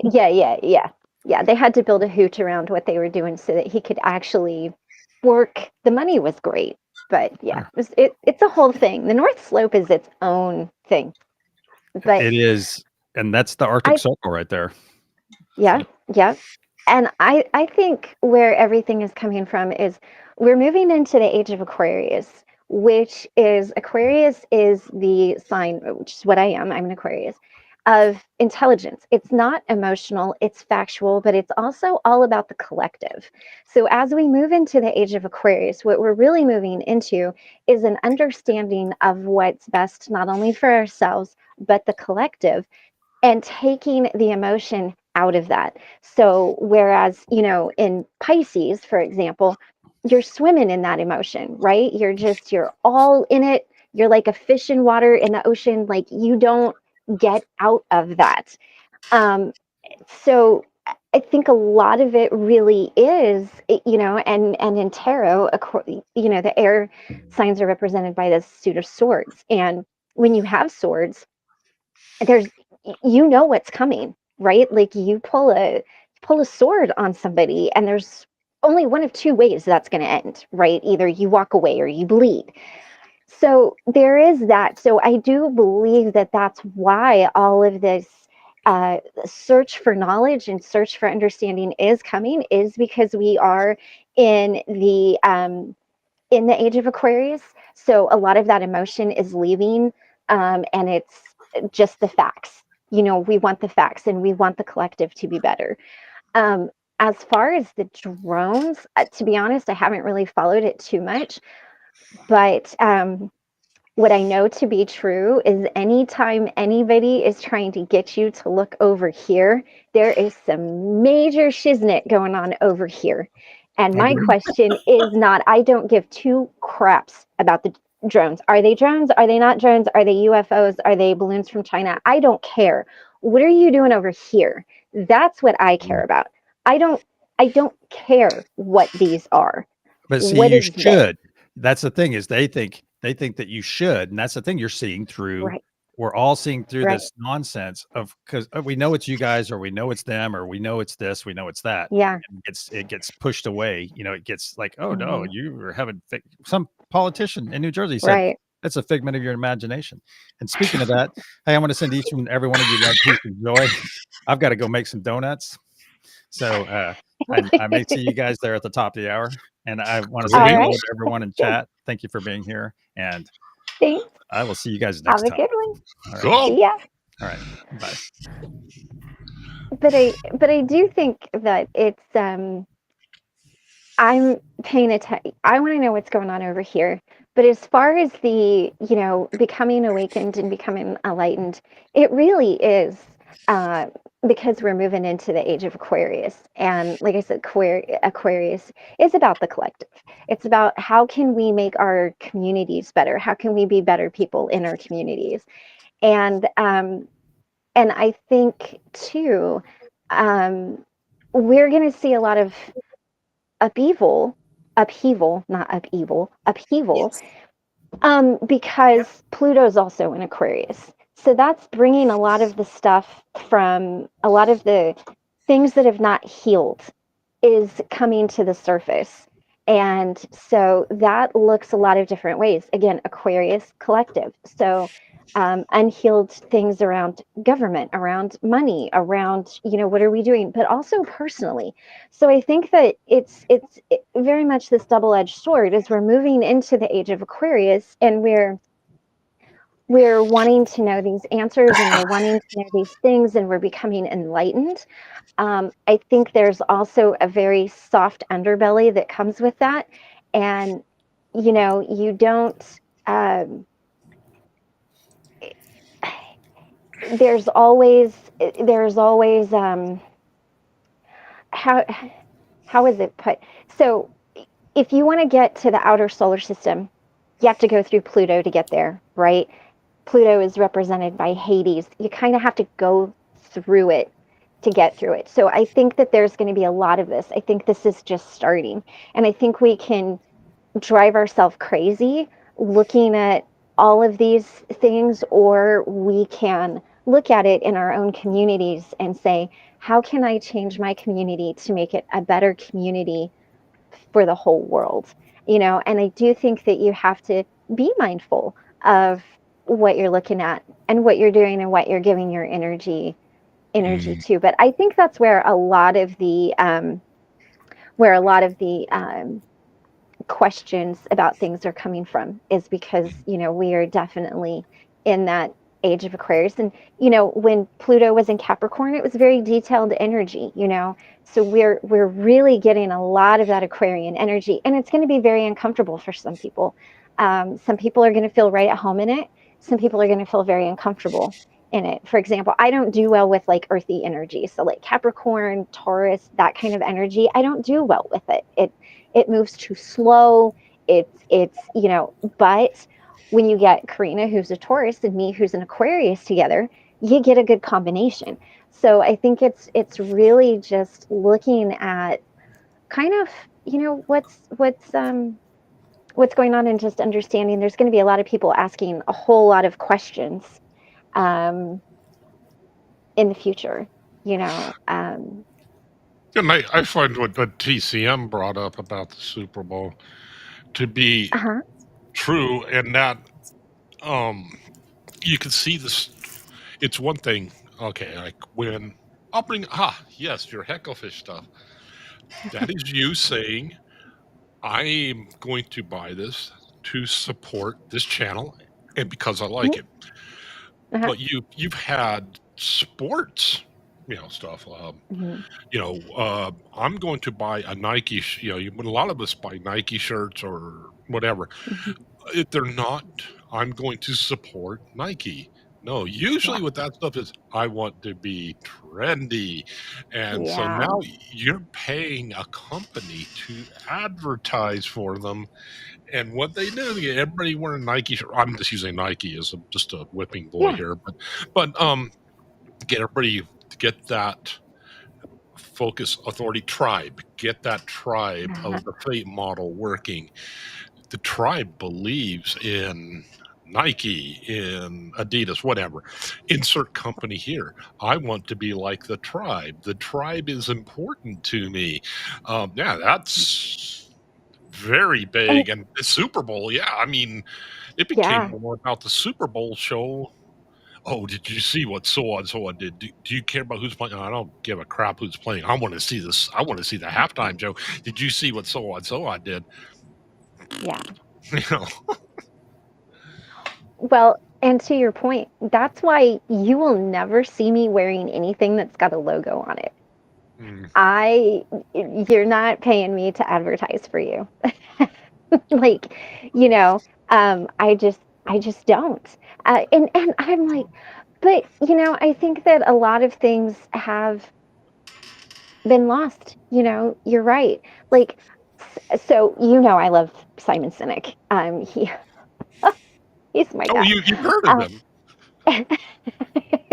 I love, for those of you who don't know Simon Sinek, he has a podcast called A Bit of Optimism, and he is somebody who he's British, but he goes through and he teaches Well, he teaches about human nature first, but he teaches you how to be a better leader in the workplace or just in general. He's worked a lot with the Navy SEALs and learned about their culture and stuff like that. Anyway, he is amazing. If you guys have not checked him out, Simon Sinek, go check him out. Listen to his podcast, A Bit of Optimism. It's amazing. It's really uplifting. I really like him. But one of the things that he said, going back to Nike, is he said he was giving a talk, and or he was listening to a talk or something like that. Anyway, it was about Nike, and the CEO of Nike was like, "Okay, who here has purchased our shoes?" And everybody in the room stood up. And then he's like, "Okay," so he had people sit down at these different intervals. And he's like, "How many people here run once a week? How many people do this? How many?" And got down to the final question. And I loved this. And this is something that I've taken away is he's like, "How many people get up early in the morning and run, rain, shine, snow? How many people do that?" And there was like 3 people in the room of like 500. And he's like, "That's what Nike was founded on. So I want you to know that when you're out there running in the morning and it's just you and you're running by yourself, we're the ones that are under the lamppost cheering you on." And that's what that company was founded on. It's Mm, gotten lost because of mm, commercialism, but yeah. every company started somewhere Mm, yeah. with a personal, like their own mission statement, their own, like mine is go conquer your world as only you can. We'll be here to help you light the way. I believe in that. All of these companies believed in something. And then you get like Budweiser, they just got it so unequivocally wrong that they lost billions. So I mean, it's just this changing thing, and I really do think that it really is because we're headed into the age of Aquarius, and people are not taking things at face value anymore. And I think that the vid had a lot to do with that. When the government said you have to stay home, you have to do this, you have to do that. I think a lot of people pushed back on that Mhm. a lot. Yeah, no logos. I don't like logos. Yeah, there is one thing I want to specify. I'm not pushing any religious system. I'm Oh, not right, right. pushing against any religious system. This is just a part of what I'm trying to figure things out. Yeah, how does all this fit Yeah. together? What can I do with Mhm, these pieces that are it's like having a bunch of Legos that don't fit together. Like, mhm. what the hell am I supposed to do with this? All these disparate pieces are trying to so yeah, Yeah. it's been interesting. It really has how these different belief systems have all grown up, and it's like, what do I Mhm. do with that? How does this work? How do I show more head space and less chest space? But um, yeah,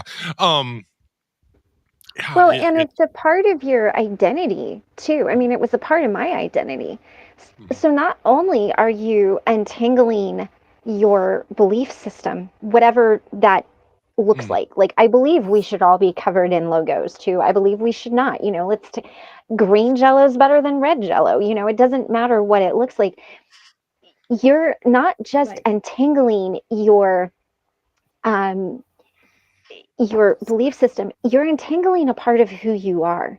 Because mm, I was that person when we were in church. My cousin was the preacher, my mom was the piano player, my dad was the song leader, my grandpa was the head deacon, my granny was in charge of ladies auxiliary. Like we were that church family. And it was I had to untangle my identity because my identity was wrapped up in that. So it makes sense that it's difficult because it's not just the belief system you're entangling. It's who you are. Because when we say, when someone's like, "Oh, Christy, what do you do?" Well, what is your answer to that? Is it, um, you know, I'm a YouTuber or I'm in sales or I'm a CEO? Or is it, you know, I'm a I'm an authentic hippie chick. Like, how you define yourself is, Mm, and a lot of times people define themselves by their work or their mm, belief. And, mm, oh, I am Jewish. And I love the Jewish people out there. I'm not poking on anybody. I am Catholic. I am Christian. I am Buddhist. You're defining yourself by that. And when that changes, who you see yourself as changes. And so I think a lot of the entangling isn't about, do I believe that Jesus is the Lord and Savior? Do I believe he's the Son of God? Do I believe he is an ascended master? Do I believe he's just a person and he didn't do anything? It's deeper than that. mm, It's deeper than that. And then you have to figure out how to respond to that. So when someone's like, "Do you believe in Jesus?" I do, but it doesn't, probably not the same way you do. Um, and how do you, and you have to relearn how to do all that. Like when I lived in the South, I got invited to church so much. I was like, for crying out loud, what in the, but I mean, it's, so even responses to that, you're having to relearn responses. So you're mm. reprogramming your brain, your responses, your identity, your belief system, limiting beliefs that you had. Egger just went flying across from my table onto my stove. um, yeah, you were put into the family identity before you could figure out your own, and That's right. it Yeah. happens a lot. And here's the thing, and I want to be very clear about this. My parents, my family, they didn't do it to oppress me and hold me down. They truly believed that the religion that they That's were right. in was the right one, that it was the best way to raise me and my family. It helped my grandpa overcome his alcoholism and deal with his childhood abuse and the abuse that he put onto my uncles. So there's benefit to that. And if you are religious, if you are in a religion, please know I support you, and I am not at all saying that you are wrong. Um, but I believe that there was no nefarious intent. I wasn't in a cult, but there are a lot of things, even me as a woman in religion, looked different. Like, I wouldn't, in the religion I grew up in, I wouldn't be allowed to be a preacher. I couldn't be a preacher. I couldn't share anything. If Right. I wanted to teach anybody something, I had to be a Sunday school teacher. But I could only be like, I couldn't even be a Sunday school teacher because my oldest daughter was born out of wedlock. So I wouldn't even be allowed to be that. So, you Mm, know, that's, and now again, to be fair, when that came up, when I got pregnant with my oldest and I didn't get married, my dad stood up for me, and he's like, "We're leaving the church," and my dad never went back to church after that. Um, Wow. but like, there's so much more. So if you guys are starting to question this, you're going to start at a very superficial level, where this was done to me. Why was this done to me? Why did this happen? What do I believe? mm, And then you get to the point of, well, why did I stay? Why did I do this? And there's a lot of untangling, and I don't know that I'm ever going to be done untangling any of this. And I don't know that, I mean, I will be done untangling it when I've learned the lesson in this lifetime, right? And that's, and then, universe, or however that looks for you, is going to be like, okay, but I think that belief in a higher power is really important too. mm, Believing in something bigger than ourselves, because, mm. like, you guys, if it was just up to me, if all of this is just based on me, Yeah. Well, yeah, and that's something also that I find that's yeah, important to keep in mind. We can think of examples of any religious group, and I'm use the term religion. I realize that's probably a bad term to use, but it's right. any view type group, be it even economic, whatever, any group, you can pick out somebody who's being inauthentic. That doesn't make the Mhm. group wrong. It doesn't make what they believe Right. necessarily wrong. There are bad actors in every group. And I found myself playing into that because there was somebody identifying as a particular religious group that I was a part of. That's like, I was tempted to say, I no longer believe this because this person acts this way. And I realized that is unintentional manipulation in that I'm Mhm. allowing this one bad actor to Mhm. determine my belief styles. I'll use an example. This came up with it was some religious teacher I was listening to on a radio. I don't even know who it was. He was talking about. I gave the single shoulder shrug. That is consistent. When you don't know, I have no certainty in that statement. But uh, blinking eyes is also a sign of stress. Um, this person was saying, what was it? That, oh, Lars Ulrich said, a drummer from Metallica. I have my Uh-huh. views on Lars Ulrich. And it does not reflect on all of Metallica. I mean, I want to separate, you know, I I don't could, like I could, him. yeah, I don't like him either. I don't like, yeah, I don't like him as a person. But and I could still I could still admire some of Metallica's work. I could still say, Mhm. hey, I like the song, but Right. dude, you are messed up in the head. But this person was saying we should not. Lars Ulrich, the drummer of Metallica, said he does not like this style of music. We should not be. This is a rock and roll drummer, and he says that even he should. It's like, wait a minute, you're allowing somebody who you state you disagree with determine for you what kind of Mhm. music you should listen to.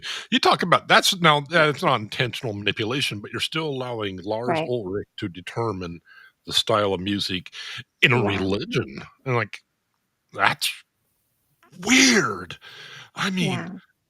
wow. Mhm. I think we're influenced by a lot of people.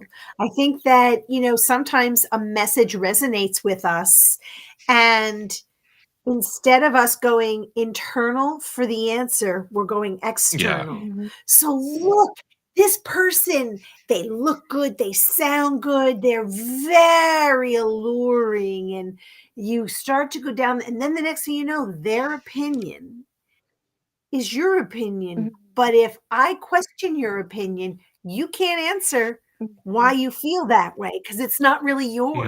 Mhm. Yes. And so I think that, there were, and, I'd love to have this discussion with people, anybody that's a creator. When we go back in time and we see why religion came about, why rules and regulations came about, we needed boundaries, right? As a society, Mhm. it's kind of common sense. These animals are making me banana cakes today. Um, we so you don't go around killing people because you want their property. You Mhm. don't take their wives on a horse and run off because you don't have any women in your tribe and you want to, procreate. Um, so, we had to have some boundaries here, and we had a Mhm. hierarchy in the heavens that were like, well, you're going to go someplace really bad when you die.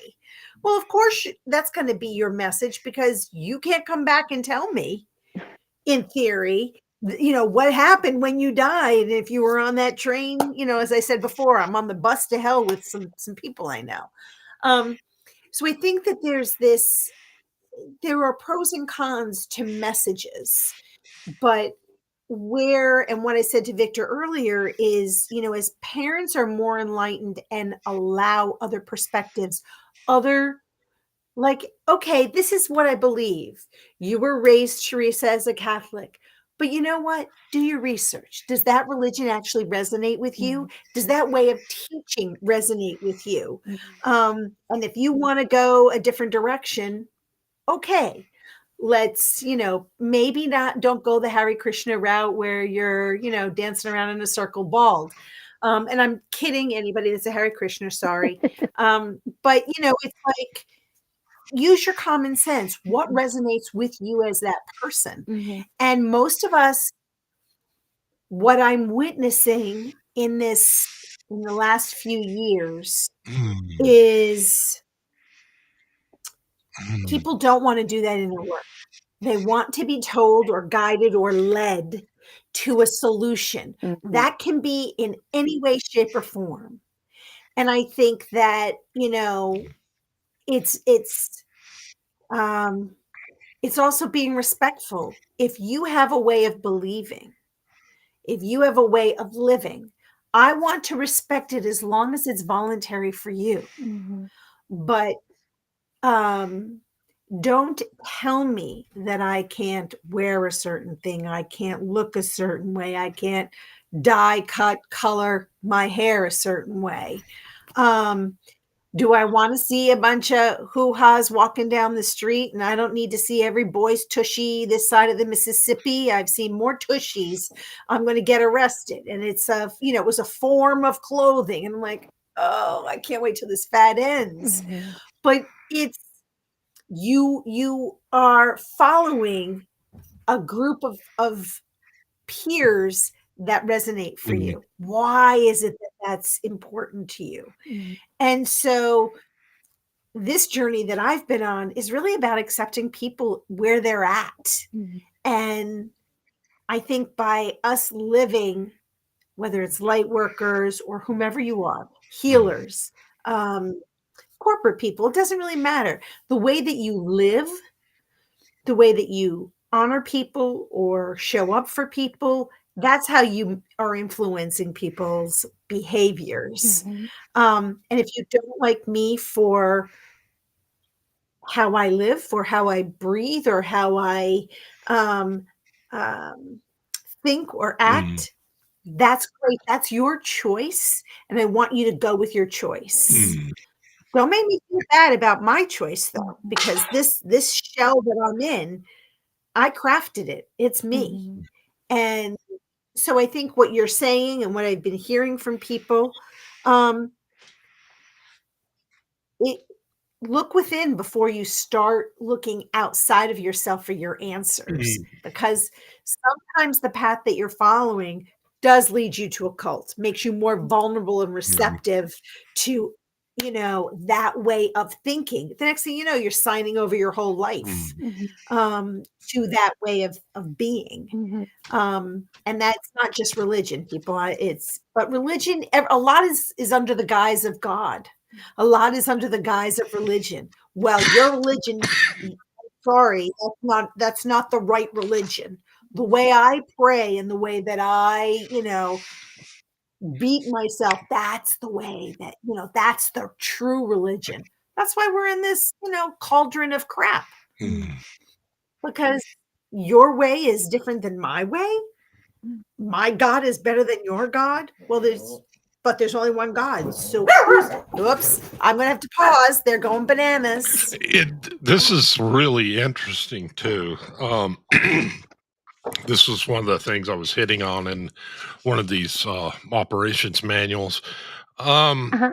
okay, it's the illustration of the eyes, and what we find is our physical, our mindsets affect our physical appearance.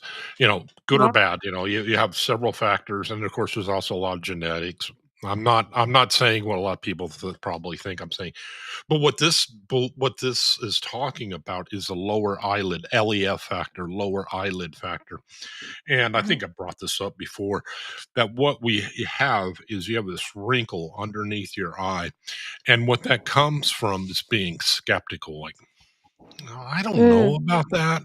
Mhm. Squinting, like you're squinting into the sun a lot of times, I'm trying to figure this out kind of thing. People who don't do that. And of course, this also age is affected by this, but it's also validated by it. Um, People who have a bigger, more of a wrinkle there are less susceptible to influence. Now, and this also plays in age, because as we age, we experience and we gain experience, and we start to form our neural pathways tend to get kind of crusty. Like, I the hell with what you say. I've made my mind up, kind of thing. So yeah, we do tend to be less open to influence. I've already made my mind up on this, and that's that. Mhm. But what I find amazing is when you're looking for cult members, a lot of times they lack that wrinkle at the bottom of their eye. And this can be seen. Scientology was a prime example of Jim Jones, the pictures of people, Jim Oh, Jones. mhm.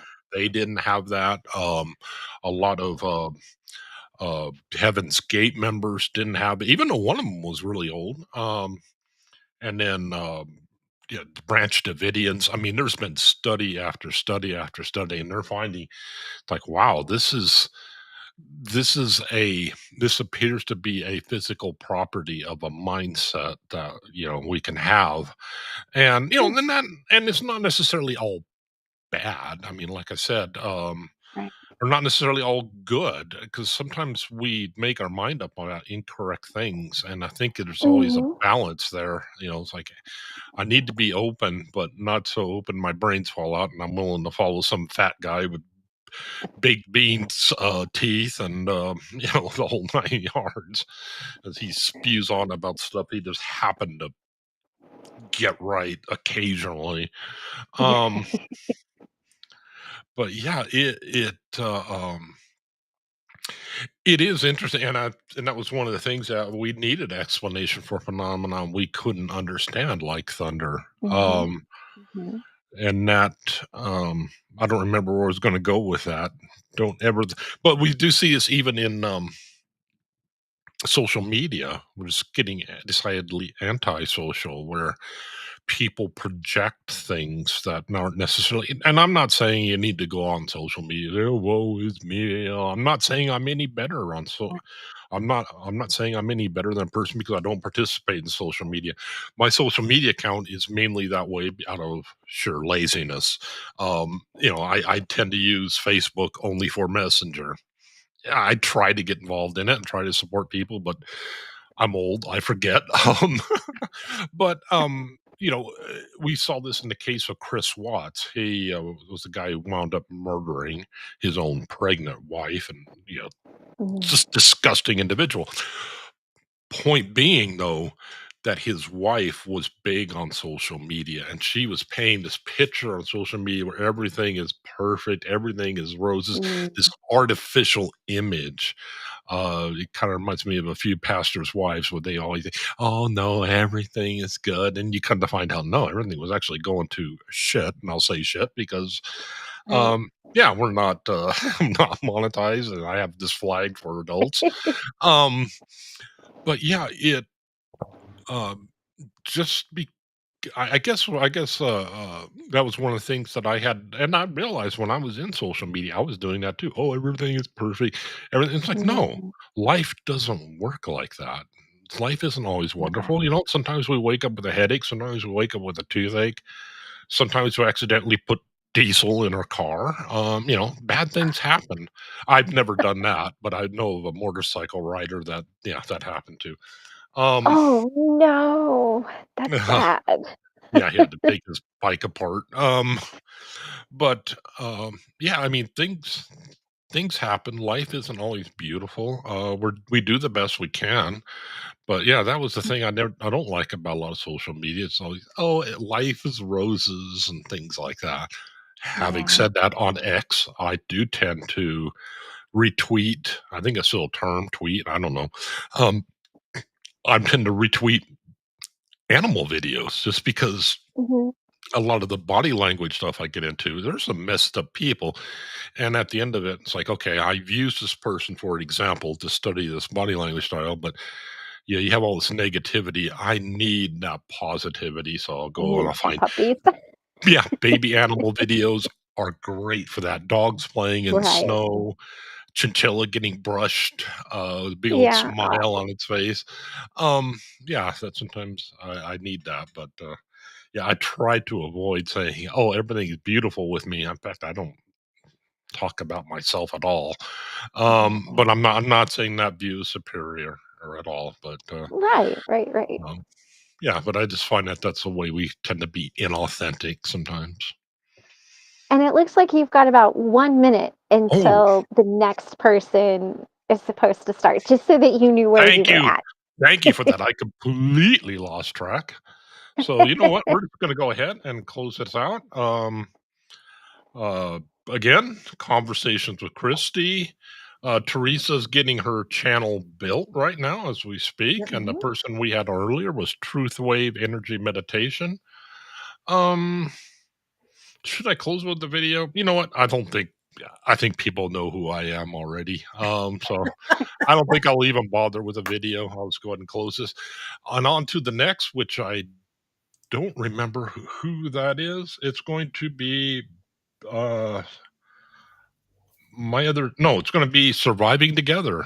That's going to be Mac. So There you yeah, go. go there, show her some love, and I do hope everybody's having a great day today.